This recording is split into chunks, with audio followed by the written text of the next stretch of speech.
दोस्तों आज बात करने वाला हूँ TDS सेक्शन 194R के बारे में।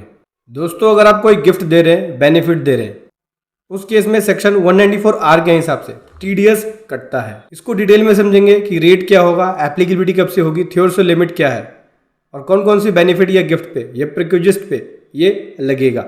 उससे पहले बताना चाहूँगा जो भी भाई बंधु मेरे चैनल पे पहली बार है, इस वीडियो को पहली बार देख रहे हैं, जिन्होंने अभी तक सब्सक्राइब नहीं किया सब्सक्राइब कर लीजिए, साथ ही साथ बेल आइकन पे भी क्लिक कर लीजिए ताकि इस तरह का कंटेंट आपको मिलता रहे।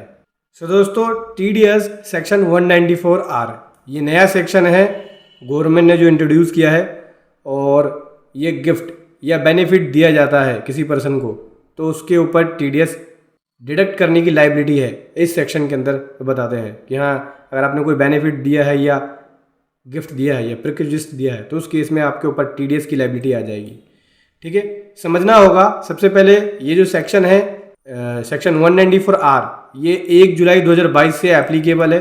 ठीक है, दूसरा इसमें जो TDS का रेट है वो 10% है और इसमें जो थ्योरेटिकल लिमिट है वो 20,000 है। एक फाइनेंशियल ईयर के अंदर अगर किसी गिफ्ट बेनिफिट की जो वैल्यू है वो 20,000 से एक्सीड हो जाती है तो उस केस में TDS की लायबिलिटी आ जाएगी।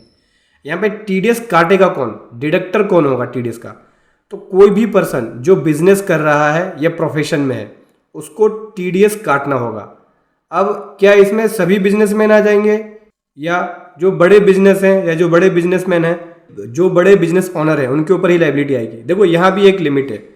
डिडक्शन की लिमिट कब है कि रिस्पॉन्सिबिलिटी जो है डिडक्शन की TDS की वो किसके ऊपर अप्लाई नहीं होगा? ऐसे पर्सन जो कि एक इंडिविजुअल है या HUF है और जिनकी टोटल सेल, ग्रोज रिसीट्स या टर्नओवर बिजनेस से एक्सीड नहीं होती है 1 करोड़ रुपीज़ या प्रोफेशन से एक्सीड नहीं होती है 50 lakh rupees during the financial year, TDS नहीं काटना, उनके ऊपर TDS की लायबिलिटी नहीं आती। सिंपल सी साधारण सी भाषा में बात करूं, ऐसे बिजनेस ओनर जिसकी सेल 1 करोड़ से ज़्यादा नहीं है और अगर आप प्रोफेशन में है तो 50 लाख से ज़्यादा नहीं है तो उस केस में आपको TDS नहीं काटना। ठीक है, उन्हीं को काटना होगा जिनकी टर्नओवर ज़्यादा है। 1 करोड़ से ज़्यादा अगर टर्नओवर है तो आपको सेक्शन 194R के हिसाब से TDS काटना होगा। बिजनेस में है आप तो, अगर प्रोफेशन में है 50 लाख से ज़्यादा है आपकी टर्नओवर तो उस केस में आपको TDS काटना होगा अगर 20,000 से ज़्यादा का बेनिफिट या गिफ्ट दे देते हैं तो।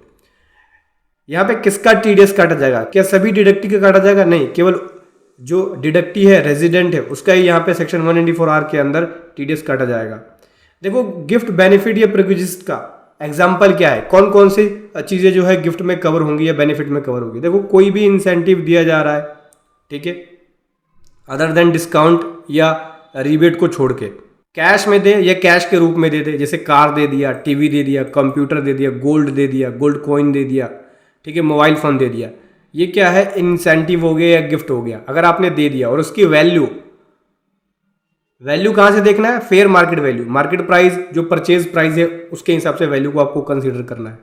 ठीक है, तो दे दिया तो वो अगर अमाउंट 20,000 से क्रॉस हो गया तो उस केस में आपके ऊपर TDS की लायबिलिटी बन जाएगी। अगर कोई स्पॉन्सरशिप ट्रिप दे दिया, ठीक है, अपने रिलेटिव को या रेसिपेंट को और उस केस में उसकी वैल्यू क्रॉस हो गई 20,000 से ज़्यादा तो उस केस में TDS की लायबिलिटी बन जाएगी। ठीक है, फ्री टिकट दे दिया इवेंट का, उस केस में भी आपने अलग अलग इवेंट की टिकट दिया या अलग अलग बेनिफिट दिया लेकिन उस बेनिफिट की वैल्यू उस पर्सन को क्रॉस हो गई 20,000 से ज़्यादा, पूरे साल के अंदर 20,000 की लिमिट है, ध्यान रखना। मान लो इवेंट टिकट दिया जिसकी वैल्यू 2,000 है, आपने साल में 10 इवेंट कर लिया, 20,000 हो गया, उसके बाद एक और इवेंट कर रहे हो 11वां इवेंट तो 22,000 रुपये हो गया। तो यहाँ पे जो लिमिट है वो क्रॉस हो गई, या इवेंट के अलावा और भी कोई बेनिफिट दे दिया तो जो टोटल बेनिफिट दिया उसको अगर वो 20,000 से क्रॉस हो गई तो उस केस में TDS की लायबिलिटी बन जाएगी। कोई आपने फ्री सैंपल दे दिया, ठीक है, जिसकी वैल्यू 20,000 से ज़्यादा है तो उस केस में भी TDS कट जाएगा। बिजनेस कॉन्फ्रेंस ट्रिप दे दिया, ठीक है, तो उस केस में भी TDS कटेगा। तो ये सब एग्जाम्पल है बेनिफिट या गिफ्ट के। अभी हम बात करें अगर TDS एप्लीकेबल 1 जुलाई 22 से हो रहा है तो 1 अप्रैल 2022 से 30 जून के बीच क्या करना होगा, क्या इसकी कैलकुलेशन होगी? देखो यहाँ पे ये जो पीरियड है 1 अप्रैल 22 से 30 जून 22 तक, इस पीरियड के बीच TDS तो एप्लीकेबल नहीं होगा लेकिन जो थ्योरेटिकल लिमिट है उसकी कैलकुलेशन आपको 1 अप्रैल 22 से करनी है। 22 से 30/6/22 के बीच में अगर कोई भी बेनिफिट दिया है तो उसको भी आपको थ्योरेटिकल लिमिट में कंसीडर करना होगा। लेकिन जो टीडीएस कटेगा, टीडीएस जो काटना होगा वो केवल 1 जुलाई 22 के बाद ही काटना होगा। और इसके लिए आप सर्कुलर देख सकते हैं, सर्कुलर नंबर 12 देख सकते हैं। दोस्तों इसको और डिटेल में समझना चाहते हैं तो इसके लिए आप सर्कुलर नंबर 12 देख सकते हैं 2022 का, जो कि सीबीडीटी ने इशू किया है, जिसमें एक डिटेल गाइडलाइंस है सीबीडीटी के द्वारा। डिटेल में एक गाइडलाइंस दिया है कि कैसे आपको ट्रीटमेंट करनी है सेक्शन 194R के अंदर। आने वाली वीडियो में मैं इस सर्कुलर पे भी वीडियो लेके आऊँगा। फिलहाल ये शॉर्ट में समरी थी सेक्शन 194R की।